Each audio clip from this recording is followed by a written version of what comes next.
persons allegedly lost their lives in election-related violence in the 2020 general elections, and the chairperson of the Electoral Commission, Jean Mensah, is concerned about predetermined violent strategies that could undermine the credibility of elections and integrity of the Commission before, during, and after the 2024 elections. Based on past experiences, it is now clear that we cannot take any election for granted. Gone are the days when we could take lightly the security arrangements for non-competitive elections, such as the upcoming district assembly election. President Akufo-Addo has been slammed for his refusal to assent to the criminal amendment bill seeking to prohibit the practice by any person as a witch doctor or witch finder, as well as proscribe the labeling of persons in that regard. On Monday, the president, in a memorandum to Parliament, stated his inability to sign the bill into law, citing constitutional breaches. Sponsor of the bill, Anne Madina MP Francis Xavier Sosu, says the conduct of the president is retrogressive. The president says constitutional issues, and I ask the question, which constitutional issues? Bills do not get passed within a second in this house. So for me, it baffles me that the president is citing constitutional issues. So all this while, where has the president been? Or these constitutional issues have not been with us. I believe that what the president is doing is a deliberate effort to frustrate the laws that have been passed by this parliament. And it is very, very untenable. It's unacceptable. I don't believe that it's a good practice that will aid our democracy. The Attorney General, Godfrey Yeboah-Adame, says he will appeal the sentence imposed on Aisha Wang by an Accra High Court. He believes the court should have applied the new legal regime, which allows courts to impose a minimum of 15 years jail term on persons who engage in mining contrary to law. You arrest someone and you charge him for committing an offense some time ago. If you are able to prosecute him successfully and he's to be sentenced, the sentence then should be the sentence that you can use. You cannot use the new regime. And so far the sentence then was to the fact that the maximum of 5 years, we think that's the right position of the law. We can also not amend our constitution at this stage, but that's the law even worldwide. Executive Director of the Africa Center for Energy Policy, Benjamin Boache, has observed the Electricity Company of Ghana should be in the position to pay debts owed independent power producers. He noted efficiency in ECG's operation should put the company in a position to be profitable. Sinon Asaglipa, an independent power producer, temporarily suspended planned indefinite shutdown of its plant following an intervention from government. Ideal situation and what we've been praying for, except that it's taking way too long for us to get to that point where the energy sector is treated as business, and therefore we don't have to always engage in a conversation as to why are we owing and why are we not able to service our debts. But we are gradually getting accustomed to owing and not putting in place systems to be able to pay the power sector institutions and agencies. Sustainable peace building, economic independence, and civilian protection will be the focus as Ghana hosts the UN Peacekeeping Ministerial Meeting. The high-level gathering aims to secure crucial political support and concrete commitments to enhance UN peacekeeping efforts to address current and future challenges and needs. The challenges we face demand sustained commitment and collaboration. I urge each participant to translate the insights gained and the commitments made during our time together here into tangible actions that will contribute to peaceful and a global peace and security.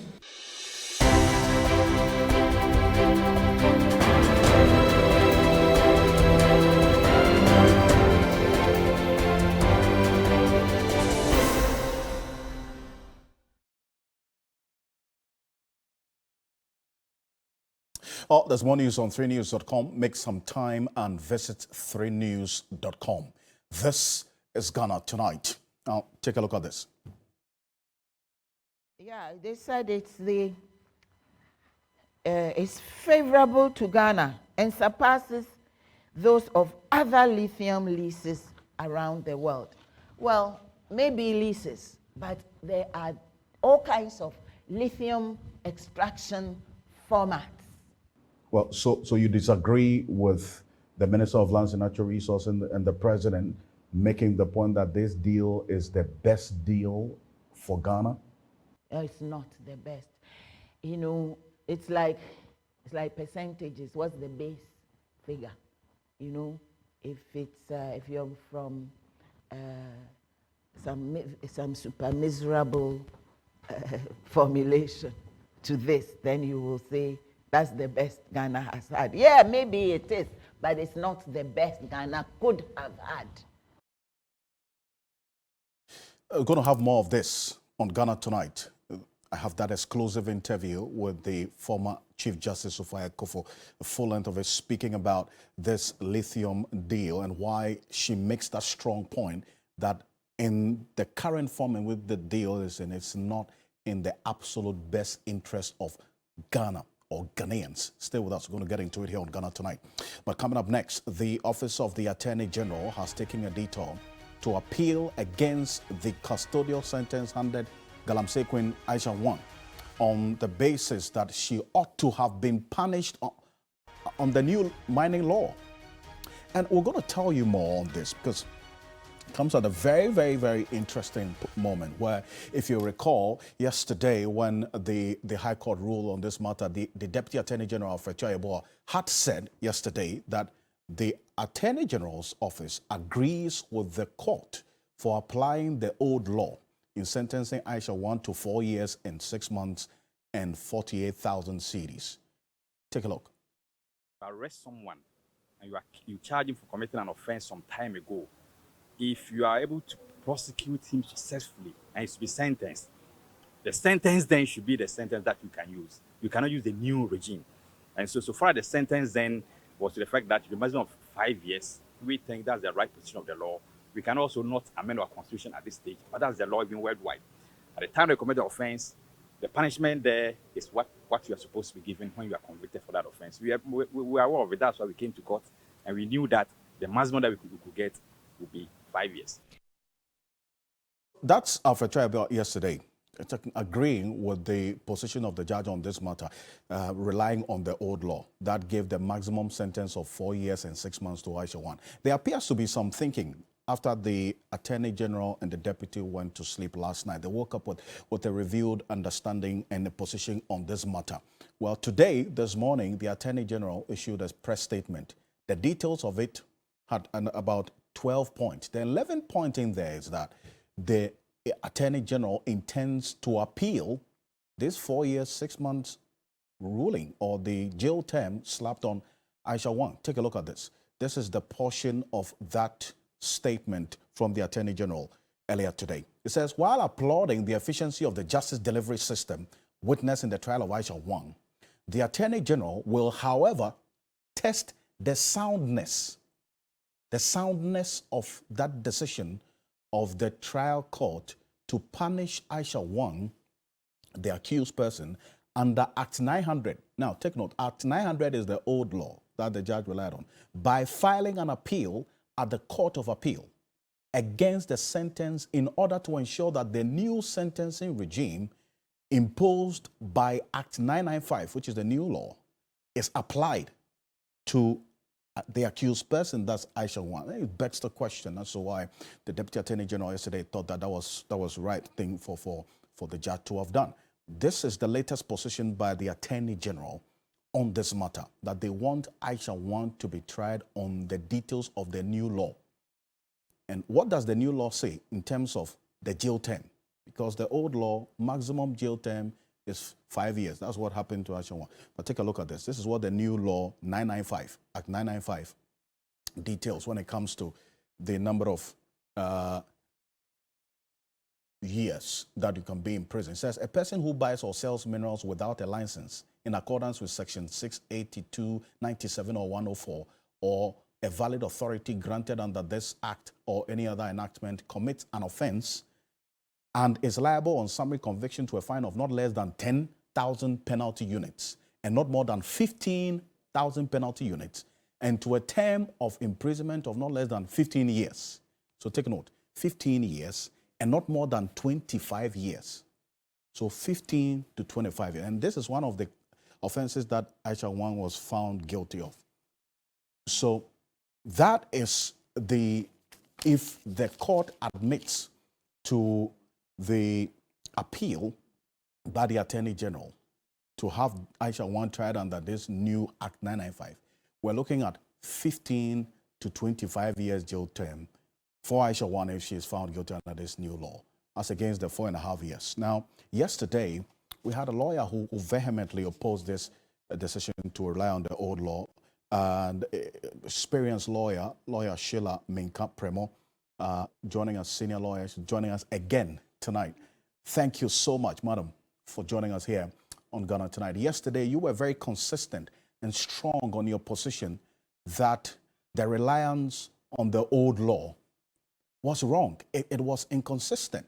And it appears that the Attorney General heard your position on this matter and has communicated a decision to appeal the ruling and have Aisha Wang tried under the new law. What's your take on this? Thank you very much. Good evening to your viewers. I think that it is in order. The prosecution will usually do the best they can. If the judgment comes and there's something faulty about it, the right of appeal is there. I mean, everybody who knows about the amendment to the original Minerals and Mining Act knows that the punishment is far, far more than the judge gave. So I think that it is in order that the prosecution goes to a higher court for the court to look into the basis, the justification for the punishment that was meted out in spite of the existing amendments to the Minerals and Mining Act, which has enhanced the punishment. So I think it is in order. And I must commend the Attorney General for that move. It's very important because the illegal mining is a very disastrous thing for our nation. And we have to make sure that those who engage in it are punished properly to serve as a deterrent to others. I see. But again, there was a point that you made yesterday, and the Deputy Attorney General was quite strong yesterday about the decision to rely on the old law. Now, that position has been amended, and now the same Attorney General's office is talking about relying on the new law to have this case of Aisha Wang prosecuted. What's your thinking on this particular renewed position of the AG? With law, you always have to be questioning yourself. You always have to be taking a second look. So for me, I think it's a positive development for the team that is responsible to go back to reflect and to see that, maybe what they initially thought was okay, after all, wasn't that okay. It's the way lawyers are trained. It's that we always have to have that question in mind. Something may agree on today, tomorrow you may have a different view or perspective about it. So for me, I think it's a very positive development. And it is good that they reflected and have realized that the punishment was too low. So now they are going on appeal to get the appellate court to take a second look at it. So I think it's okay. Right, but before I let you go quickly, some lawyers have also made the argument that the decision to appeal by the Attorney General could amount to double jeopardy, and that Aisha Wang cannot be tried on the same offense twice.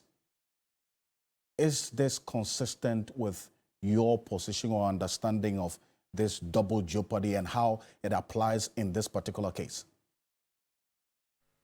Well, yes, there's a principle that somebody shouldn't be, sort of tried twice on the same matter, the same facts, etc., etc. I think that particular matter, a lot depends on the charges she was charged under, and then and for me the fact that she was convicted, that means she's done something wrong. based on the charges that were leveled against her, the conviction was obtained. So the key problem is the nature of the punishment. So for me, nature of the punishment, if you've been convicted, nobody can question that. But then the nature of the punishment that was meted out is not in accordance. I think that there's really, it will not amount to a new trial. I believe that the question is whether or not the appropriate punishment was meted out. So for me, I think that if, let's say, an appellate court looks at it and thinks that the punishment that was given was not in accordance with the prevailing law, right, and they enhance the punishment or something, the conviction is still the same. The conviction is not changing. She's been convicted of the offense. It is the punishment that goes with it, which the AG is going to take a second look at and ask an appellate court to look at again. Right. So I believe that is in order. I appreciate you. I thank you. Thank you so much for joining us yesterday and making that strong point today, which has been considered by the Attorney General in this renewed position. Thank you so much. Lawyer Sheila Menka-Premo is private legal practitioner, senior lawyer. Thank you for joining us here on Ghana Tonight. And coming up next, a former Chief Justice Sophia Akufo speaks on whether a lithium agreement with Barari DV Ghana Limited is in Ghana's best interest, following some concerns raised by civil society and critics. I sat with her earlier to get into this specific detail and why this is of utmost interest. But before then, let's just put the issues on the ground. Earlier today, 10 persons, including a woman, they've been arrested at the premises of the Efutu Municipal Assembly in Winneba for rioting. The action, in fact, follows demonstrations in the town today against the reported licensing of a private company to mine lithium in the Muni Pomazi forest.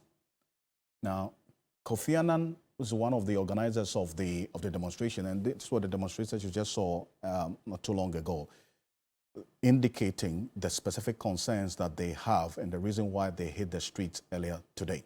Take a look.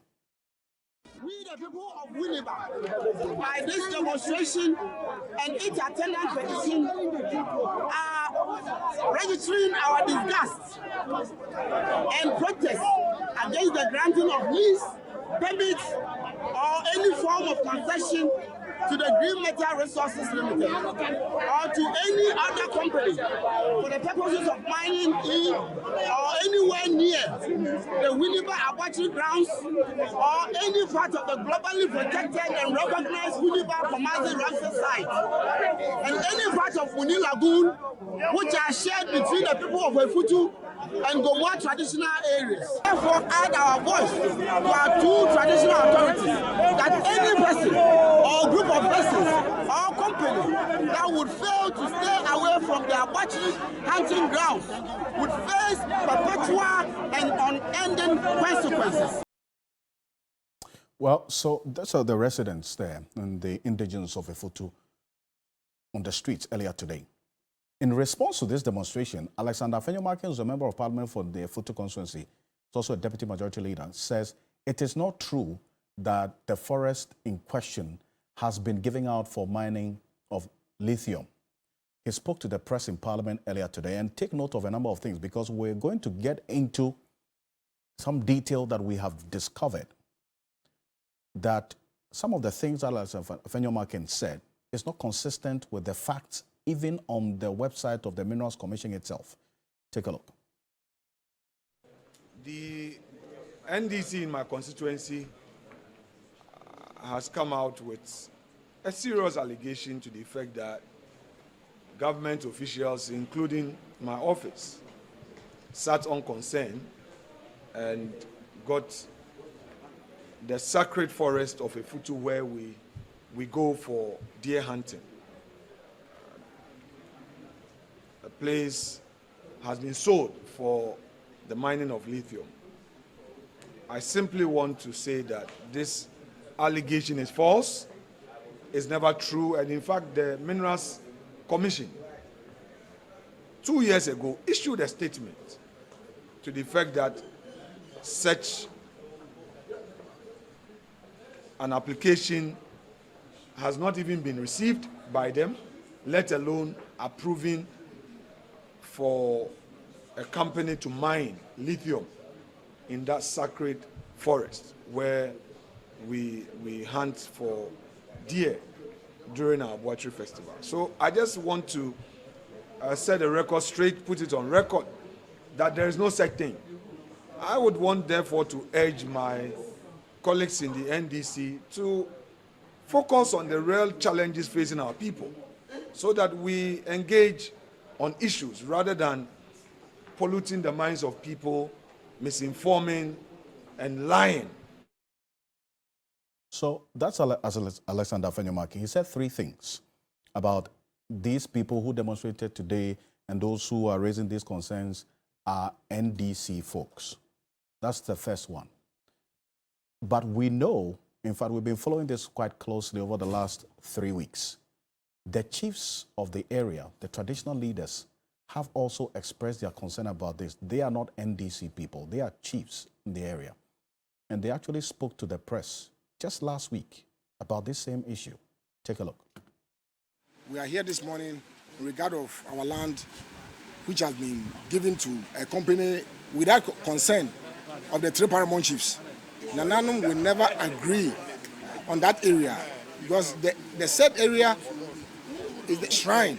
The Efutu Traditional Council also use it as their arbitrary grounds for the hunt of their antelope. Nananum are here to inform the government that we are not ready to that land. You see, we are taking a very responsible position by making it known to all and sundry that we are interested in protecting our heritage, meaning our farmlands, the reserves, and then our traditions. And in so doing, it's not a question of Neigati or the chief. It's a question of all of us. Last year, the same thing happened. We did the same press conference. We wrote to the minister, we wrote to the Minerals Commission and all other sectors that needed to know. And then they responded. If you have responded by saying that you've heard us and you do as we have said, you don't go around and shift goalposts and come back. So those were traditional leaders, not supporters of the NDC. The people you just heard are Obrimpong Nyamfo Krampa, the 11th, who is the paramount chief of Gomoa, a Jomako traditional area, and then Nenyi Gate, the 7th, who is the paramount chief of Efutu traditional area. Those are the two people you just heard.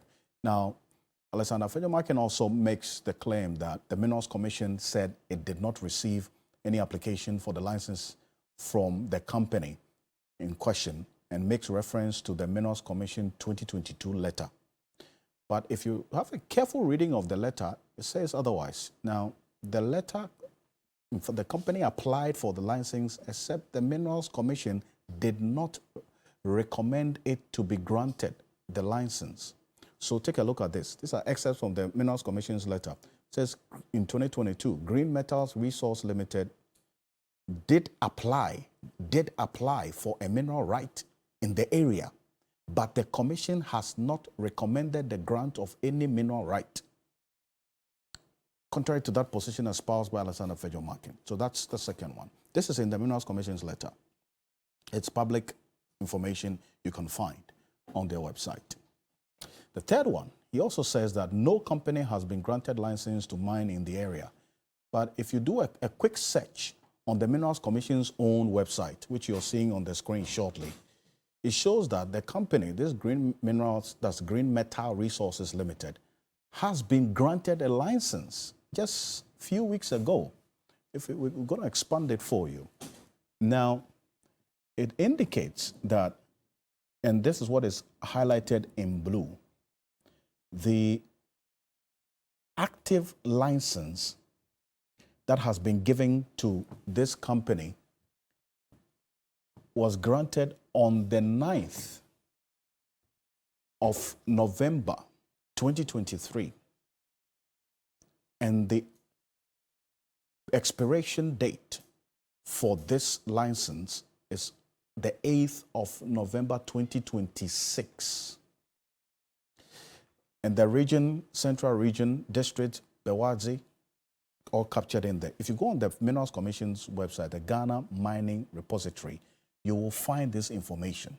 That is indeed the case that the company Green Minerals applied for this license and actually been granted the license. And we're going to show you the area where this mining is going to take place. Now, the point has to be made that the Muni Pomazi protected area is outside of this demarcated area. The concerns of the chiefs is that, and the people, that if the mining is taking place in this area that has been marked, the high probability of it disturbing the animals, the antelopes that they go and hunt for the Abache festival, is very high.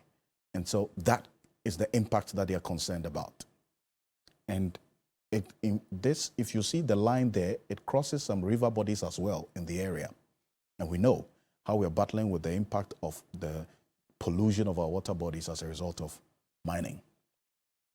So let's hear from Sophia Kofu on this lithium matter. Take a look.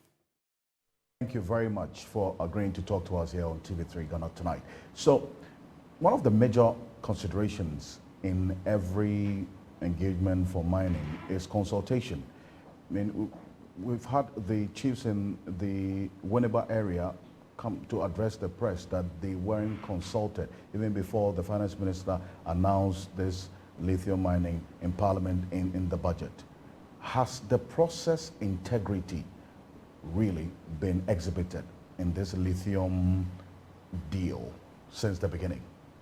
Well, I don't know what you mean with the use of the word integrity, but I would say that the nation has been taken by surprise, because we know we were told, we were informed of the discovery of lithium and so on and so forth. But really, beyond that, the process of engagement, we don't know whether there was any public bidding. I didn't come across any such thing. There's a lot we don't know, and then suddenly we were presented with a signed, sealed, delivered, and stamped document purporting to bind Ghana in an agreement, a public agreement. This, by the definition of our constitution, is a public agreement, because every mineral that is in, beneath the land, the sea, in the economic zone, exclusive economic zone, in our continental shelf, belongs to the government. It's not only the land, the waters, whatever is there belongs to the people of Ghana. So if you're contracting for it, the public should know as much as possible what is going on.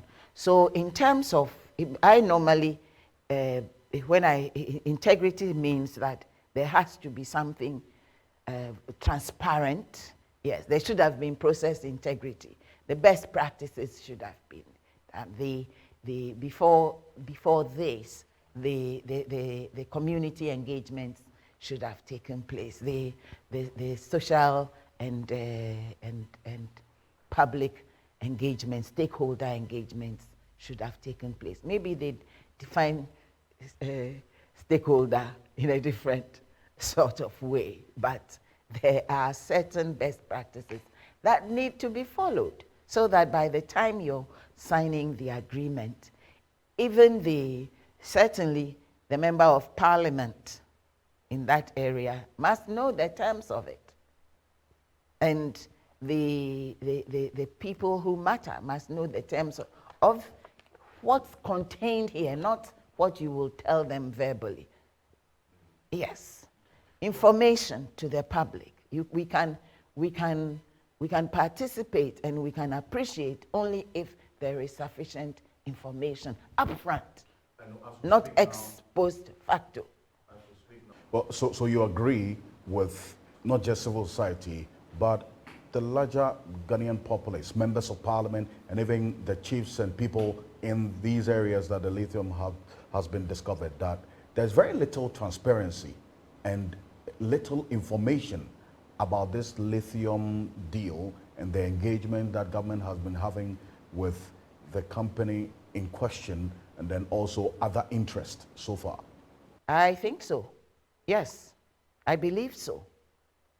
In the terms of this agreement, before it was signed. Well, now we know it's a public document. Anybody who wants access to it, I suppose, can apply for a copy from, I guess, from the stamp office or from the commission.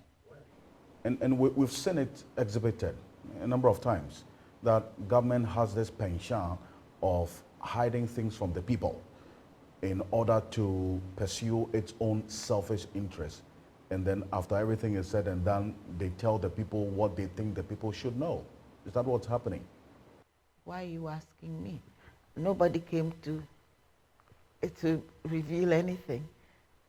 I'm talking as a member of the public, that they should have told us more about it. They should have even given us some idea what the format, the structure, the morphology of the agreement was going to be. Because at the end of the day, you're calling it a mining lease agreement. You're calling it a lease, but basically it's not much different from all these concessions that we've been lumped with since the time of Gettysburg. But what, in your view, can Parliament do to ensure that Ghanaians are not shortchanged in this lithium deal and our interests as Ghanaians are upheld over and above any political or selfish interest of government?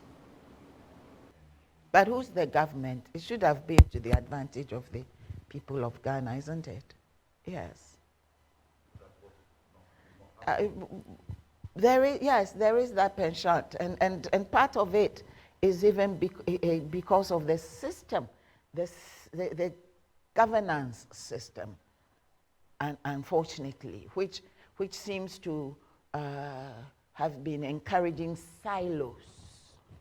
You know, you're going this way, I am going this way, he's going this way, she's going this way, and we're all going in the same direction, but we're barely talking to each other until, so everybody's going in a separate car, and then we meet at the final destination. Okay, I didn't know you. You were also coming here, really. Because there's that penchant, which also even exacerbates the matter, and that's such poor management method. And in the end, what is governance other than management? It's either good management or bad management. And bad management is what? Keep them in the dark, feed them rubbish, and give them fait accompli. This is it, take it or leave it. And there's been too much of that. And so this morning's press conference was really simply to tell Parliament, we are looking. Take a look at this document and do your job. What can Parliament do in this regard? Ratify or not ratify. Because Parliament, the Constitution requires that an agreement of this type must be ratified. Is subject, let me put it that way, is subject to ratification by Parliament. 2, even the Minerals and Mining Act also makes it quite clear that this sort of agreement has to be ratified by Parliament. In the document itself, section clause 1E makes it very clear that, you want me to read it? This mining lease is subject to ratification by Parliament in accordance with Article 2681 of the Constitution and Section 5(4) of Act 703. That's the Minerals and Mining Act. Yeah. So I think that before, yeah, it's an agreement, but it's not an agreement which is ready for implementation, because there is a final act required on it before it can be activated, before it becomes effective. Yes. So until Parliament ratifies it, it is of no effect. And if Parliament does not ratify it, then it's of no effect. It does not bind the nation. To bind the Republic of Ghana, it has to be ratified by the body that represents the people of Ghana. That's Parliament. Yes. But you asked that the people should demand accountability, that media should demand accountability as well. But you can keep asking the questions, and government decides whether or not to answer the questions, or they decide what they think you should know. From where you sit, has government been accountable to the people as expected? See, everybody purporting to represent you is accountable to you. I think that's all I can say. So if they have, if I'm not going to say whether they've been accountable or not. All I'm saying is that anybody, everybody who is supposed to be representing you, Parliament, your member of Parliament, the government, because we voted in the government, we made them. So that also, the ministers, they're all accountable. They're all accountable. Why is it that the directive principles of state policy require accountability from every Ghanaian, indeed, not even just public officers or public activity, but accountability. And you can only be accountable if you are transparent. And that's why processes, and that's where we come to that thing of process integrity, because it also means that you have the policy and then you have the procedure guidelines. The policy that the Constitution gives is very broad. The land is yours, it's ours, it's for the people of Ghana. It is held in trust by the President on our behalf.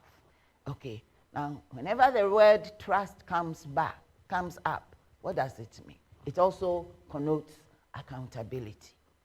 Not only does it connote accountability, but the word trust requires optimal fidelity to whoever it is you are holding in trust for, the beneficiary. And we are the beneficiaries. So we should be asking more questions. You know, bad habits become habits. It starts with this neglect here, forgetting here, leaving it out here, and then it becomes a habit. And if you don't watch out, you reach the point where you, the person to whom it's owed, begin to think that the little crumbs you're getting are favors. But it's not like that. Maybe me, I insist on almost absolute standards. You know, but that's because I think when it gets to governance, we are in the realm of having the right to expect excellence. Because you're representing me, you have to be truthful to me. You have to, whether you tell me or not, you have to represent my best interests. And it has to be demonstrable. Now, if it was demonstrable, why didn't you tell me before? Why did you go and tie me up and then you come and tell me this is the agreement I have gone and signed for you? They might argue that blah, blah, blah, blah, there was a confidentiality agreement. The confidentiality is that you do not, you're a country, you own the resource. The land is yours, what's underneath it is yours. Somebody wants to extract it. Where's the secret? What secret do you owe the person? So if Parliament doesn't ratify, does that expose the country to the risk of yet another judgment debt? And I will say that in all honesty, my understanding of the legal meaning and implication and import of ratify, subject to ratification, is that your document is a piece of paper with ink on it and your signature on it. That's all it is until that ratification takes place. It does not have legal effect. That is how I see it. It's interesting that you make the point about the fidelity, that word that you use. Has government shown fidelity to the people, the element of trust in them? If you cannot see, there are certain indices. Is it transparent? Is it, have they done the account, has the accountability aspect also been taken care of? In fact, anything that is not transparent lacks accountability. I mean, yeah. You can't say somebody has been accountable if they have not been transparent with you.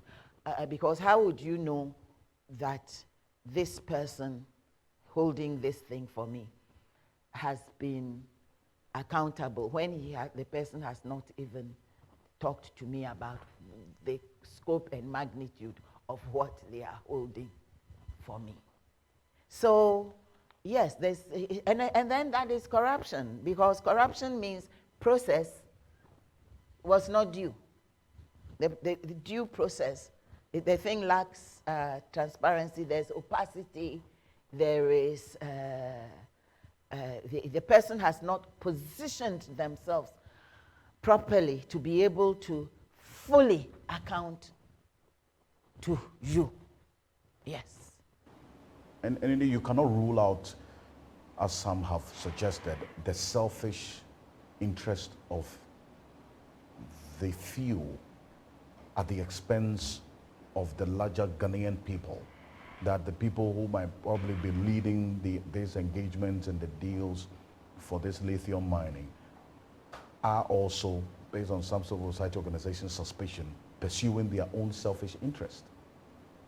Yes, that's why in the press statement the IEA said that Parliament should exercise caution and patience so as to secure a modern, best practice-based arrangement that will guarantee maximum benefit for the people of the Republic of Ghana, instead of the usual colonial type lease that benefits foreign companies masquerading as investors and their local cohorts.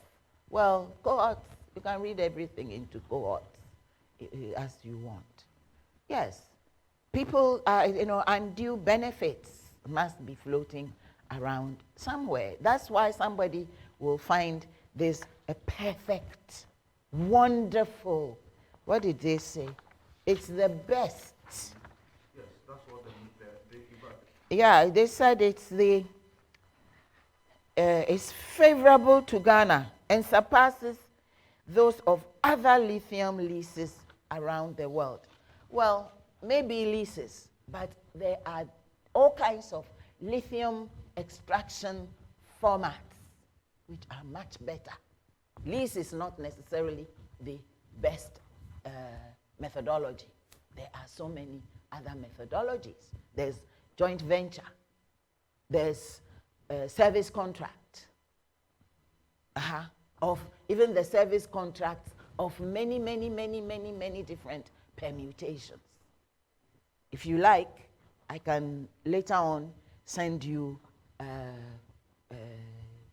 write-ups on what other lithium countries are doing. Yes. Well, so you disagree with the Minister of Lands and Natural Resources and the President making the point that this deal is the best deal for Ghana?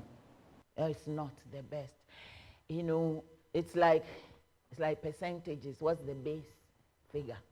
You know, if you're from some super miserable formulation to this, then you will say that's the best Ghana has had. Yeah, maybe it is, but it's not the best Ghana could have had.